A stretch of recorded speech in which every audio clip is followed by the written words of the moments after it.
KTN News.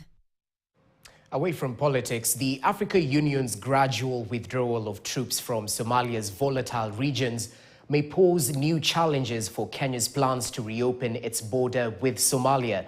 The AU seeks to draw down some 4,000 troops by June this year, and Kenya now says it's monitoring the dicey situation.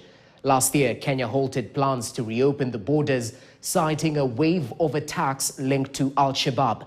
KTN security correspondent Francis Ontomwa spoke to the Principal Secretary for the Ministry of Interior and National Administration, Dr. Raymond Omolo, and filed the following report.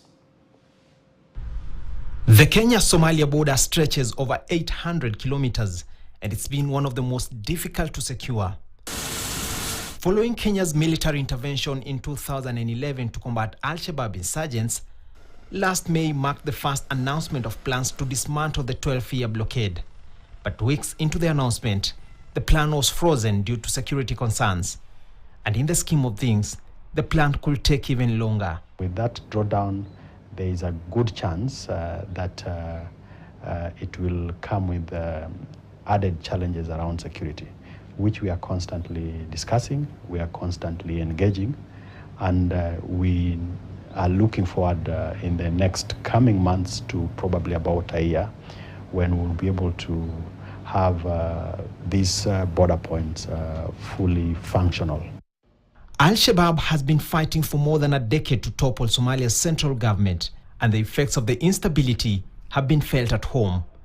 The Federal Republic of Somalia was admitted into the East African Community in November last year, and the reopening plan was seen as one that will spur cross-border intelligence and facilitate trade and movement of people.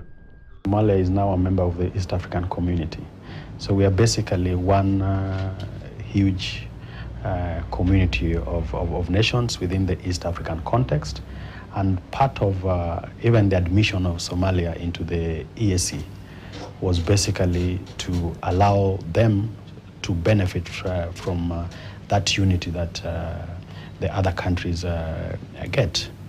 Now, with regards to the opening of the borders, one is that Somalia is an interesting case study, looking at the security challenges that Somalia has faced over the years, particularly with terrorism.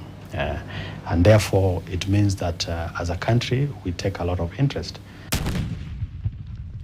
While there have been sporadic incidents linked to Al-Shabaab in recent weeks, the latest Global Terrorism Index for 2024 shows that Kenya is on a positive trajectory. According to the report, terrorism deaths attributed to the terror organization fell from 800 in 2022 to 499 in 2023, a decline of about 38%. Of these deaths, 86% occurred inside Somalia and only 14% in Kenya. From the 2nd to 4th April, Kenya will host a national border management conference that will bring together key ministries, state agencies, and regional delegates to discuss a unified approach to border security. Francis Ontomwa, KTN News, Nairobi.